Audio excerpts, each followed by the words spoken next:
We are now recording. So again, welcome everybody. And John, I will turn this over to you to speak about the Woodstock Bus Line. Well, thank you everybody for showing up. Hopefully it'll be worthwhile. In 1916, a fellow named Walter Vernon Trail started what people in Granite always called the Trail Bus, but officially it was named the Woodstock Bus Line, which you can see from a copy of Water Trail stationery that I put up on the screen. Whoops, I got it. No. There, okay, there we go. Oh. The first trail bus was a brand new 1916 25 passenger Packard. I found this picture online. Within a few years, Walter had added a 9-passenger limousine to his arsenal, the type of vehicle that in those days was usually referred to as a touring car. He used the touring cars on Sunday when traffic was light. He also used it when the larger bus was down for service, and he used it for the occasional chartered bus trip. But in the 1940s, Water Trail was running 2 vehicles. One was a mid-1940s Ford model bus, and then the limo was a 1941 9-passenger Packard. These are the 2 vehicles that I remember from the 1950s, and I believe these are the same 2 vehicles which were used all the way until the Woodstock Bus Line closed down in 1970. I could be wrong about that. He may have replaced 1 or 2 of the vehicles in between, but I do remember that the buses I rode in the 1960s were pretty damn old and rickety. The picture you see here is Walter Trail's the older guy, right? Short guy with gray hair, and his son is a little bit larger. Yeah. The bus route started at the intersection of Liberty Heights and Gwynn Oak Avenue in West Baltimore, what people used to refer to in those days as Gwynn Oak Junction.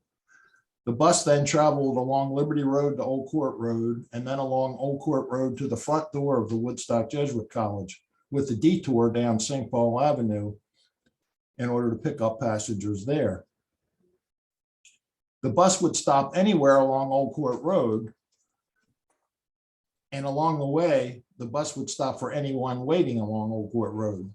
Then it made about a dozen regular stops along Liberty Road on the way to Gwynn Oak Junction. Sometime around 1940, the Baltimore Transit Company added their own bus route between Gwynn Oak Junction and Randallstown. That was when the Woodstock bus stopped serving the Liberty Road corridor.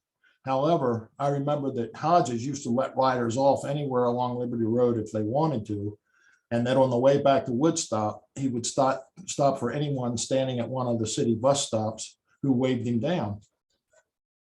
Initially, the bus ran twice a day, early morning and evening, and 3 times on Saturdays. When I was a kid in the 1950s and 60s, the bus was running 4 times a day during the week and twice on Saturday and Sunday. By then, Walter Trail's son, who was Vernon Hodges Trail, was driving the bus. Vernon Hodges, the son, started working for his father around 1940 or so, and then around 1950, he took over the bus line altogether. The son was known to everybody by his middle name, Hodges, a very distinctive name. It was his grandmother's maiden name. Hodges' first cousin, named Walter Riddle, did some of the driving on weekends. The picture of the 2 buses I'm showing here, the picture of the 2 buses in front of Woodstock College is from 1948. The bus line existed for the sake of the Woodstock Jesuit College. I've been unable to find any documentation for why Water Trail started the bus line. At the time, he was living in Randallstown and working as a mail carrier. It seems to me a pretty unlikely thing for a working man with a young family to do, to start a bus company. He must have known the rector at Woodstock College, or maybe he knew some of the hierarchy at the Catholic Archdiocese downtown. I was also unable to find what the cost of a new Packard bus was in 1916. But I did find the cost of Packard cars. They made 2 different models. The cheapest one was $2,600. The other one over $4,000. So it would figure that a 25-passenger bus must have cost well over $4,000 in 1916. This was at a time when a brand new Model T Ford was selling for less than $400. I found a Sun Papers article in 1918 which reported a fire at Walter Trail's home, and the bus burned up. It was reported that the 2-year-old bus was valued at $3,000. Wow. So a price tag at over $4,000 for a new bus 2 years previously seems like a pretty reasonable assumption. In today's dollars, that's in excess of $100,000. Quite a price tag for anybody, much less for a mail carrier with a young family. Perhaps he had help from somebody in his wife's family to buy the bus. I guess I'll never know. But I am sure, based on what I learned from the Jesuits at the college, that he had a monthly contract with the Woodstock College.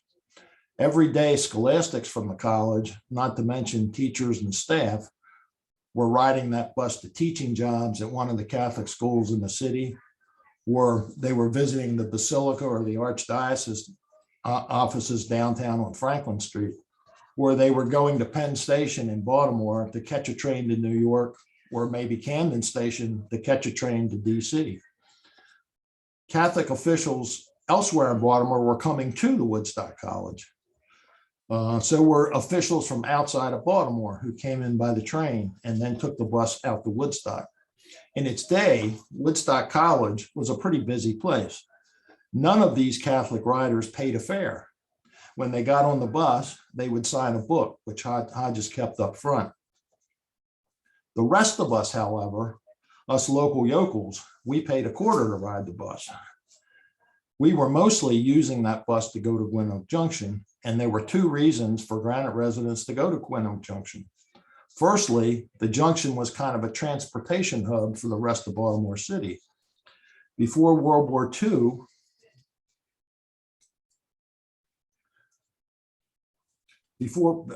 Before World War II, streetcars ran every 5 or 10 minutes down Liberty Road. From there, you could go downtown, and from downtown, you could then catch a streetcar north to Towson. That way, Granite folks who were willing to spend a little time traveling could go shopping at all of the major department stores down on Howard Street, or they could go to the courthouse in Towson, or they could go to Old Orioles Park up on Greenmount Avenue. They could get to most of the city hospitals by streetcar, not to mention their doctor's offices. Gwynn Oak Junction also had a streetcar which ran north, which went to Pimlico and the racetrack. During the 1950s, after most of the city streetcars had been replaced by transit buses, the role that Gwynn Oak Junction served as a transportation hub stayed the same because the new buses traveled pretty much the same routes as the streetcar had. In the picture I'm showing here, you can see what the junction looked like in 1915. The streetcars then were still operating, as you can see. Secondly, Gwynn Oak Junction was a destination in its own right. It's probably hard for anybody now, at least anybody under 60 years old, to imagine it, but Gwynn Oak Junction was actually a shopping destination. You have to remember that in 1960, there was very little shopping in Western Baltimore County. Outside of Catonsville and Reisterstown, there was really very little at all. Randallstown had a small IGA store and a drugstore, but nothing else. But at Gwynn Oak Junction, there was an A&P grocery store. There was another grocery store called Sanitary, which is a regional chain in Maryland.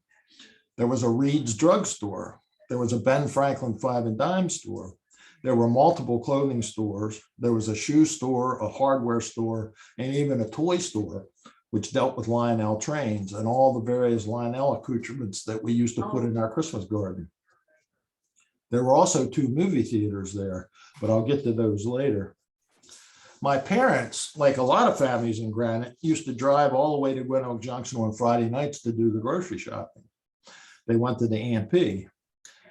In 1959, Woodmore Shopping Center opened on Liberty Road in Locker. I've read that that was the first strip center anywhere in on the western side of Baltimore County. A food fair grocery store opened up there, along with a drugstore and a small 5 and Dime. Like I said, anybody under 60 probably can't understand it, but that was a really big deal.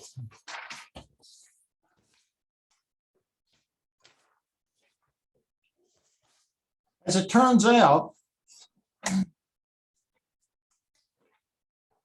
As it turns out, 1916, the date that the trail bus started, is pretty significant.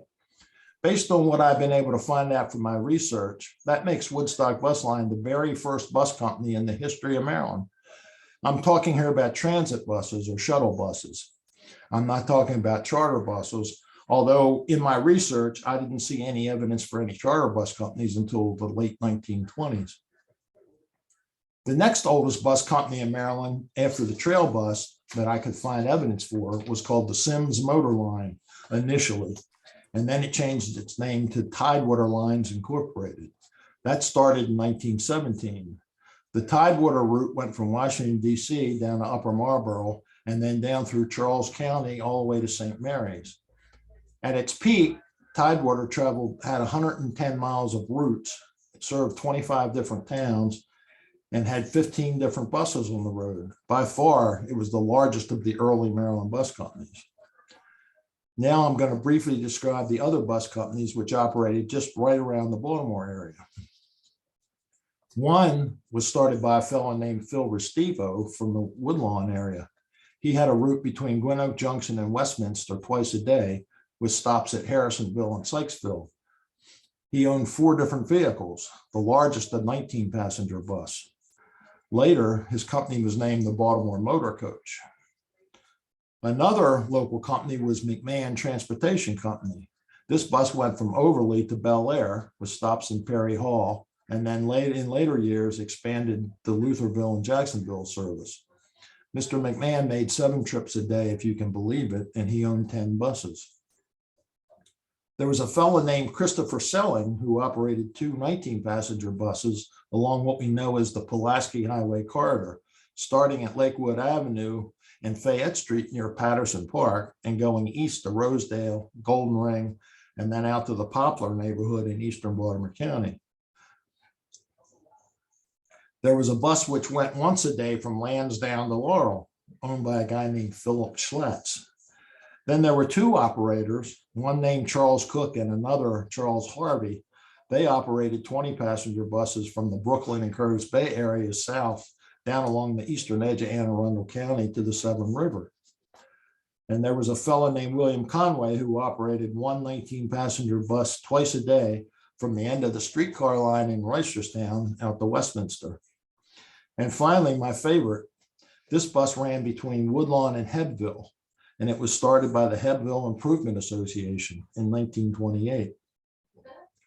This bus line is documented in a book entitled Woodlawn, Franklintown, and Hebbville, which was published by the Woodlawn Parks and Recreation Council. The bus was a converted Chevrolet truck. And in the winter, they bolted a coal stove to the floor in order to provide some heat.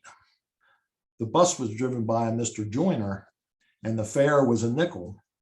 It was said that if you didn't have a nickel, Mr. Joyner would let you ride anyway. Like Archie Bunker used to say, those were the days. These 9 companies that I just described, as I said, serve the greater Baltimore area. These companies are all documented in a list that I found online.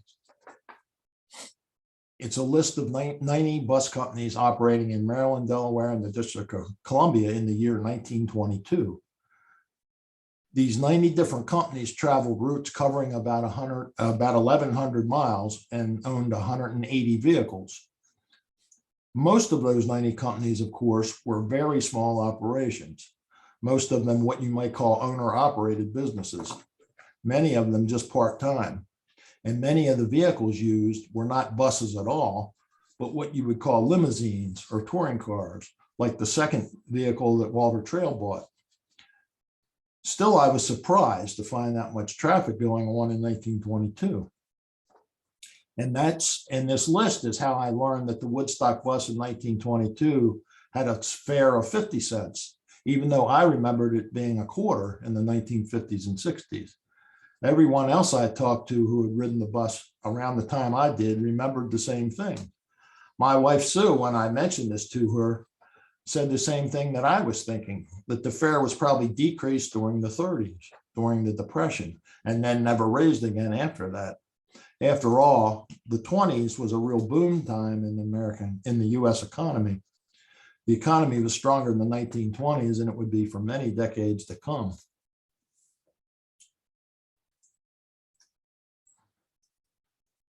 What I'm showing you here is a map of the routes covered by those 90 buses in 1922. The routes are shown in dark black lines. Unfortunately, this map is a digitized version of a microfiche document and didn't reproduce very well, but hopefully you might be able to get the idea of the extent of the bus traffic in Maryland as of 1922.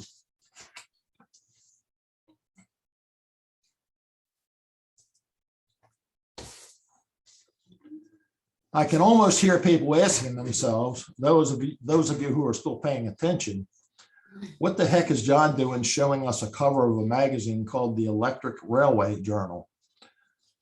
This was a trade publication published between 1889 and 1931.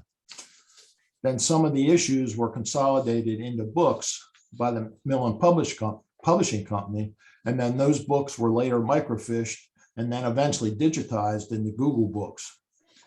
This trade journal from 1922, I'm sorry, the trade journal in general focused on the streetcar business.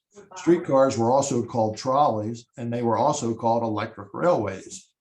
But there's one issue, the January 1922 issue, which I pictured, which is all about motorized buses and how buses by 1922 had been introduced as an adjunct to streetcar systems in many US cities. This issue is where I found the list of 90 bus companies in Maryland that I talked about earlier, and where I found the map that I showed.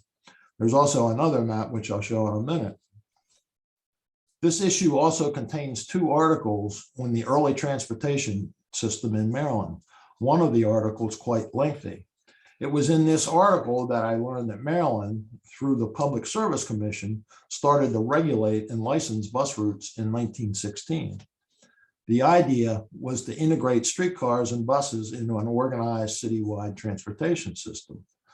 So instead of being in competition with each other, which is what most of us would probably think, buses and streetcars sort of work together, they're adding to each other's success.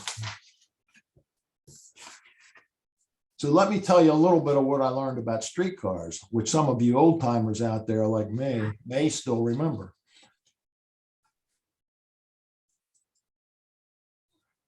The first streetcars in Baltimore, like in every other city where streetcars developed, were called omnibuses. These were actually horse-drawn cars, like the one shown in the picture. The first omnibus in Baltimore started in 1859. And as late as 1890, believe it or not, there were still 178 of these omnibuses running with 1,283 horses in service.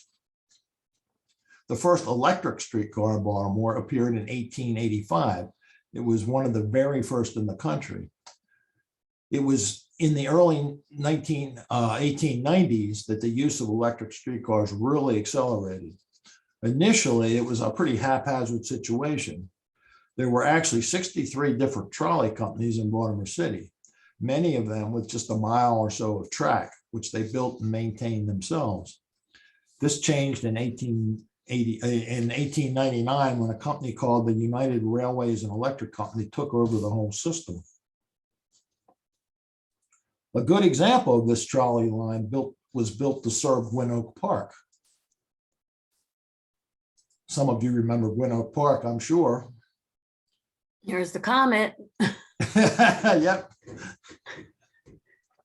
This trolley was built in 1893 by 2 fellows named Nicholas Smith and William Schwartz. This pair had bought 300 acres of land in the area, which would later be known as Howard Park, and then they bought another 35 acres in order to build Gwynn Oak. They ran a trolley line from Walbrook Junction, which was the intersection of Garrison Boulevard and Liberty Heights, down Liberty Road to Gwynn Oak Avenue, and then out Gwynn Oak Avenue to the park. Gwynn Oak Park became what was known as a trolley park, which meant it was an attraction located at the end of a streetcar line in order to entice riders out from the center city. According to information in the book that I mentioned, Woodlawn, Franklintown, and Hempville, On a typical warm July evening, as many as 2,000 people came out to Gwinnett Park on the trolley from the city. Wow. An organ was installed in one of the cars to serenade riders along the way. Those of you who remember Gwinnett Park may remember that Gwinnett wasn't just an amusement park for families and kids, but it was also kind of a nightlife destination. There was a ballroom there, the Dixie Ballroom. Many of the trolley riders coming out there in the evening were actually on dates. These trolley parks were built all over the country. Two of the most well-known are Echo Park in the DC suburbs and Palisades Park in New Jersey, right across the Hudson from New York City. But Mr. Smith and Mr. Schwartz took the trolley park concept a step further. In fact, they sometimes ran trolleys without even charging fares because their main business was selling house lots on the acreage that they had bought in Howard Park. They were trying to attract trolley riders from downtown to show people how pleasant it was out here in the suburbs. According to all accounts, they were pretty successful at doing that too. When I said that I could find no evidence for buses in Maryland before the Woodstock Bus Line started in 1916, what I should have said is that I was talking about licensed or regulated buses.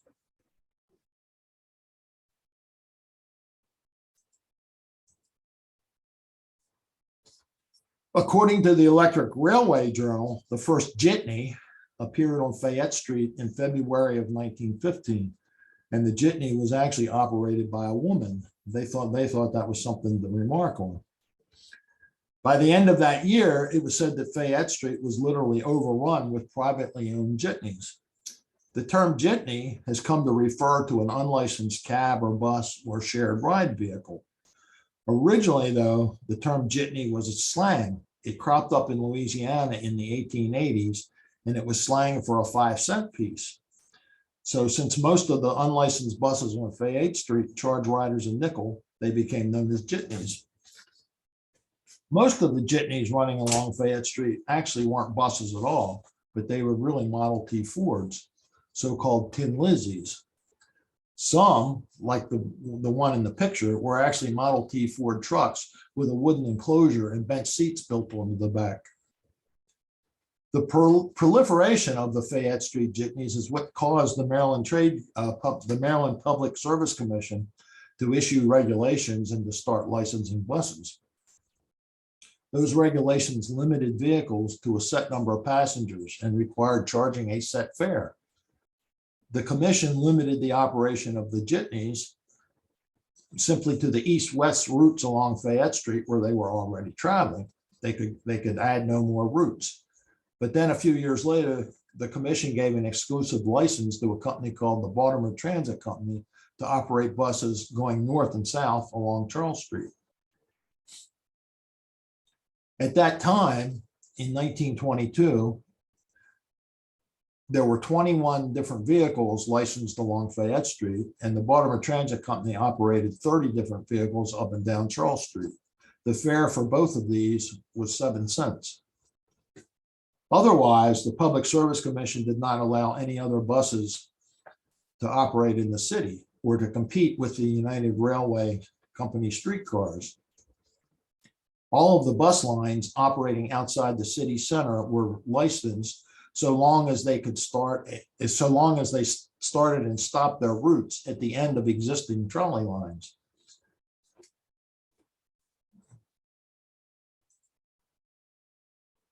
This is a map of what the situation looked like in 1922. The dotted lines are trolleys, and then the darker lines are the few bus routes that were allowed.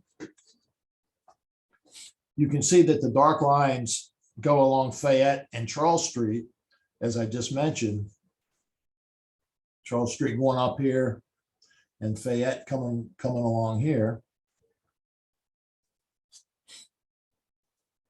But all the other bus lines that we talked about, those other 9, all stopped at the edge of the streetcar system.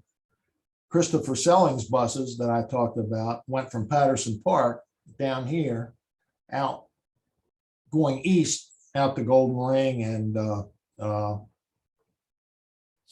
and Poplar, I'm sorry. Phil Restivo's Baltimore Motor Coaches started at Gwynn Oak Junction, which is over here, and then went out to Westminster from there. So did the Woodstock Bus Line. In other words, these small owner-operated buses were actually part of a greater Baltimore area integrated transit system. There would eventually be one exception to this, though, in January of 1956, when there was a 23-day transit driver strike in Baltimore. During that strike, the Woodstock bus went all the way down to Howard Street and back during its first run in the morning and its last run in the evening. Hodges used the transit driver to strike to his advantage. He was making a little extra cash for himself.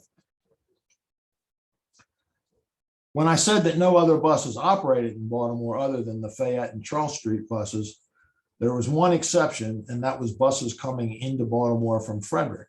They were allowed, see the dark line here, coming down Frederick Avenue. They were allowed to go all the way down to Howard Street to drop off passengers and to pick passengers up. But they were not allowed to drop or pick anybody else anywhere else within the city limits. The Baltimore Transit Company, the company that operated the Charles Street buses, took over the whole city streetcar system in 1935. Then in 1948, a company called National City Lines bought up the routes from the BTC. That's when the conversion from streetcars to buses really accelerated.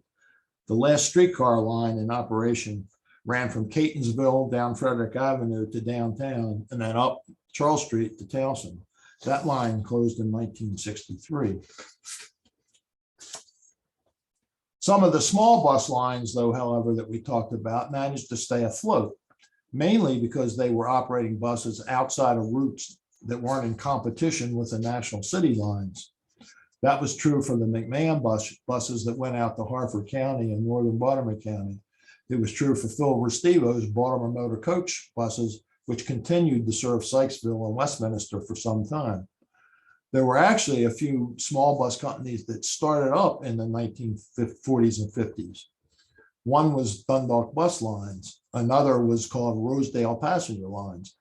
Both of these provided service to the growing industrial plants down on Broning Highway and Sparrows Point. And of course, the Woodstock Bus Company lasted until 1970, when the Jesuit College closed down. One more picture I'd like to show, which I think is interesting. This is what the end of the streetcar line looked like. It was a turnaround. This is the turnaround at Overley, up near right off Bel Air Road. This is where the Mcmahon buses would pick up passengers for a trip north up to Perry Hall and Bel Air.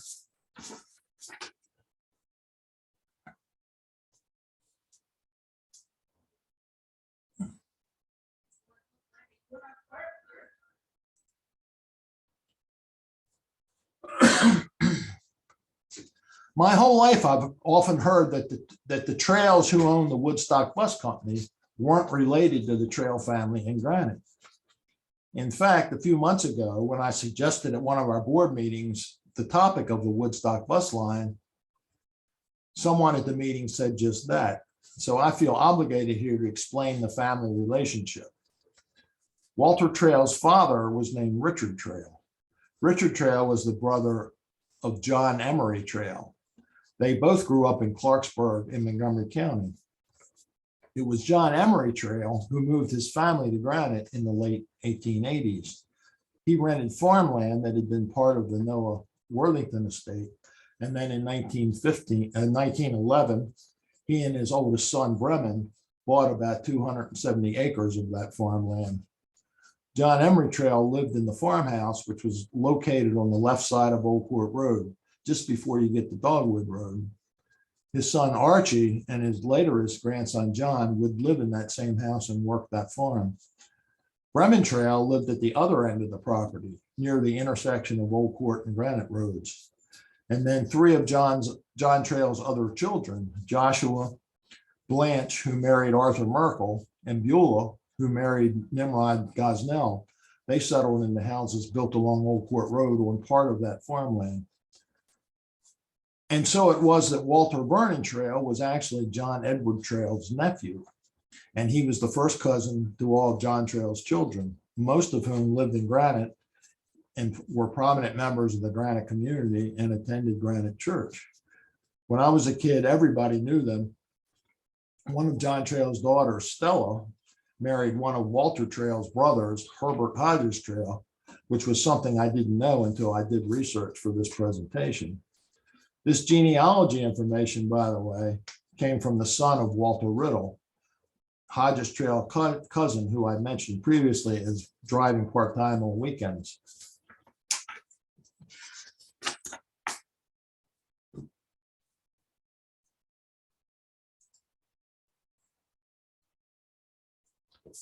In the course of putting this presentation together, I searched out some folks who had ridden the Woodstock bus, who had the same passenger experiences some years ago that I had.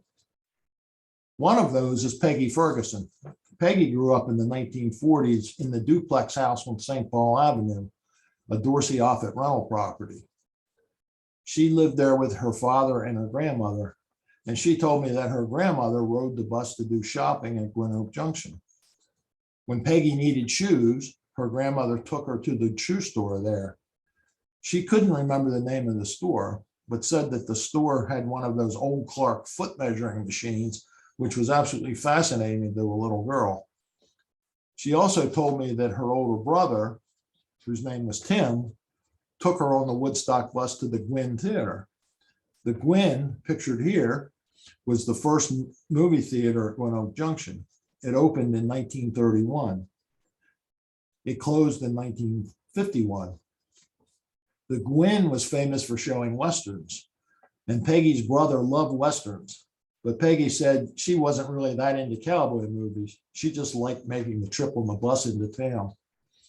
I actually had the same experience with cowboy movies. My older brother, Brian, loved them. I wasn't all that impressed, but he took me on the trail bus 2 or 3 times that I can remember to Saturday matinees. But we didn't go to the Gwynn. That had closed in 1951, as I said. Where we went was the Ambassador. The Ambassador is a very famous theater in Baltimore. It opened in 1935. The picture here was taken at the theater's opening. It was actually one of the grandest theaters in Baltimore, on par with the Mayfair Theater and the Hippodrome Theater downtown on Howard Street.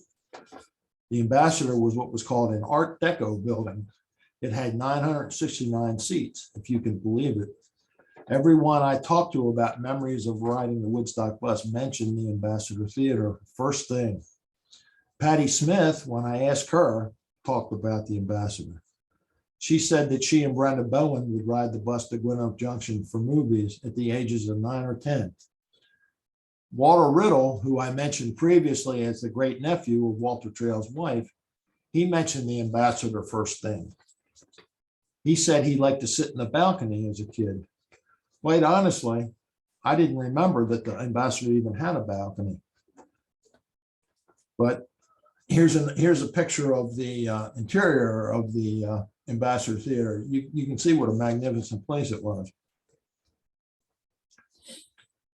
Jeannie Anderson was somebody else who mentioned the Ambassador Theater. She said that she and her brother George would take the trail bus to the movies. Jeannie said the most remarkable thing about all of this is that they were just 11, 12, 13 years old. Nowadays, who would allow kids of that age to go off like that on their own? George told me the same thing. He said that at Christmas time, he would go to Gwynn Oak Junction on the Woodstock bus and then take the transit bus all the way downtown to Howard Street to do a little Christmas shopping, as he put it, without adult supervision.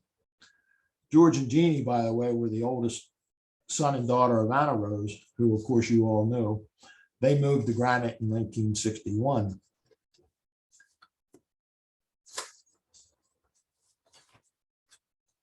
Jeannie also remembers taking the bus to Milford Mill Pool, where the kids from Granite in my generation often went after the Silverdale Pool closed up. I remember that too. Sometimes we'd go in the winter because Milford Mill had an indoor pool. I asked Patty about this because I remember she and Brenda used to make that trip sometimes. Patty said she didn't remember that. Like I said, funny how the memory works. But one thing she did remember was that her Aunt Sophie used to visit Granite from downtown on the Woodstock bus.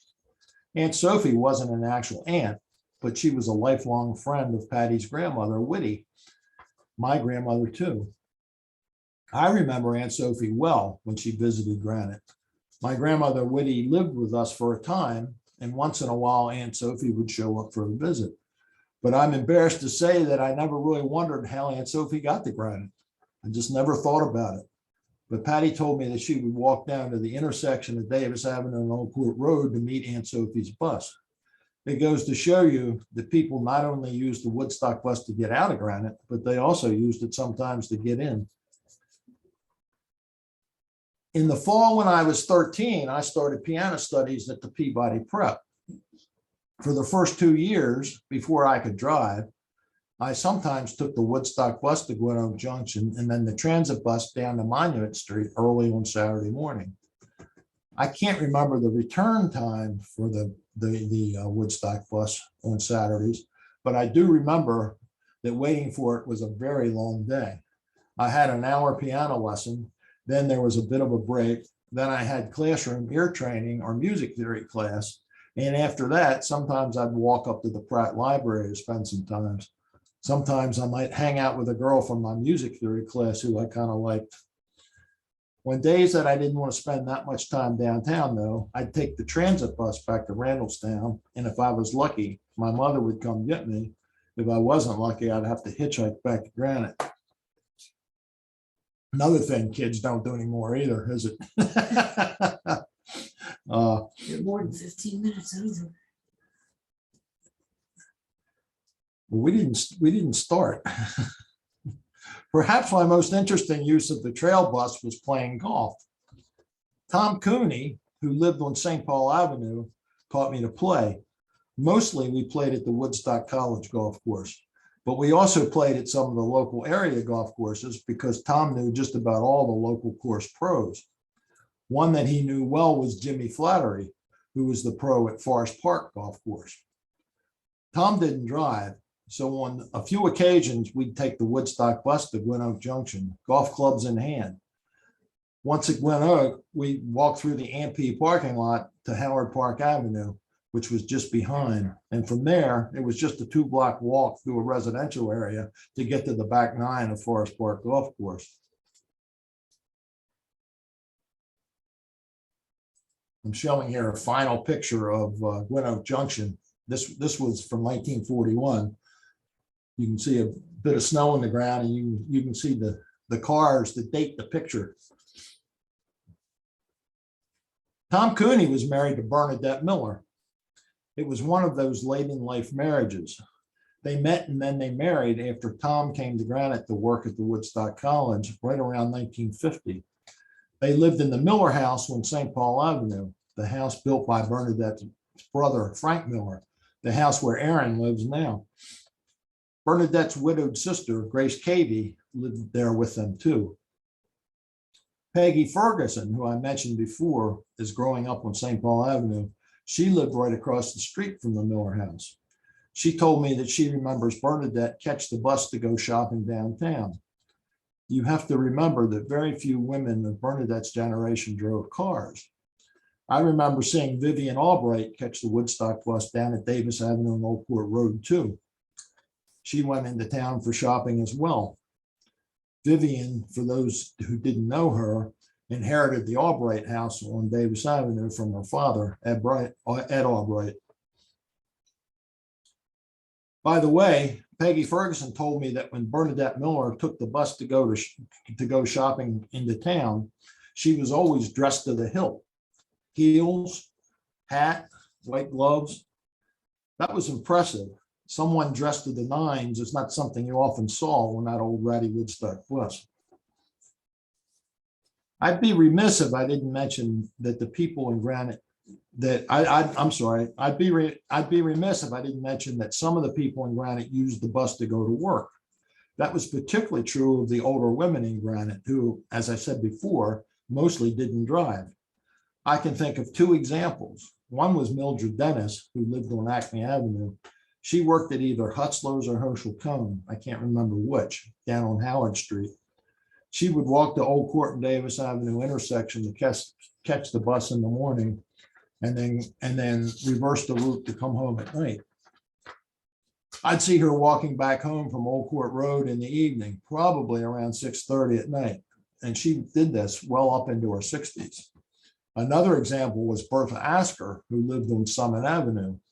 She worked as a housekeeper for a few rich families down on Reservoir Hill. Like Mildred Dennis, she made the trip there and back from the bus stop at Old Court Road and Davis Avenue. I said once or twice that in my day, the trail bus was pretty old and quite a bit worse for wear. I'm sure Hodges, who according to my father had worked as an auto mechanic before he took over driving the Woodstock bus for his father, spent many an hour working on that bus.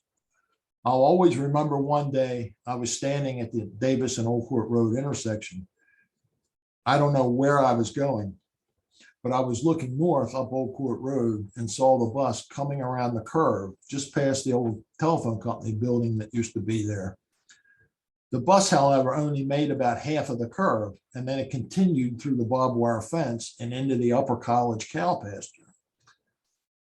I walked up the road to see what was going on. Fortunately, no one was hurt.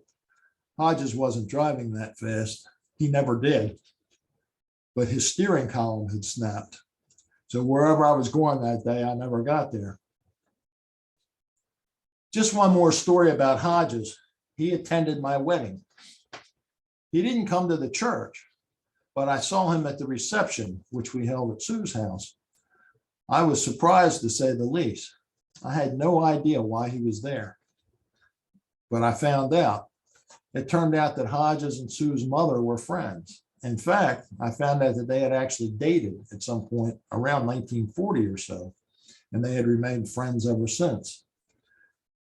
That comes under the category of it's a small world. Thank you all. Thank you, John. Now, if there are any questions, I will open this up for the general public, so to speak. Go ahead if you care to chime in. Any questions? Well, I just had an observation to make that at the age of 12, I rode the last number 8 bus from Towson out to Catonsville without adult supervision. My mother wanted me to take that last ride, so she put me on the bus. Who was talking? I couldn't tell. Oh, I'm sorry. This is Murph. And so I was traveling the bus lines without adult supervision at that age too. That dates you, just like it does me. Oh, absolutely. Anybody else I have just any want- comments or questions? Yeah, I just had a comment too. I always, when my wife and Debbie and I bought our property out here on Granite Road, like early 80s, my father told me that he used to go swimming out there at, I guess it was the Sylvandale swimming place. And I couldn't figure out for the life of me how he got there. So now I know. I know he, my mom and dad would always tell me about them riding the streetcars and stuff. So I know they went to Gwinnett Junction and got on that Woodstock bus and went to that pool. So that's pretty cool. Hey, Anybody John, else? this is Adrian. Quick question. On the last slide you showed, was that a bus or a trolley? It's still on the screen. Can you guys still see it on the screen? It's a trolley. It's a trolley. No, Trolley. I stopped the sharing for the question. Oh, okay. That picture, Adrian, was from 1941. So Thank you. the buses continued at Gwinnett Junction until the early 50s. I mean, the trolleys, I'm sorry, continued until the early 50s. All righty, anybody else? Okay, thanks again, John. At this point, I will stop the recording of the presentation. We appreciate what you've done and all the research that you put into it. Thank you,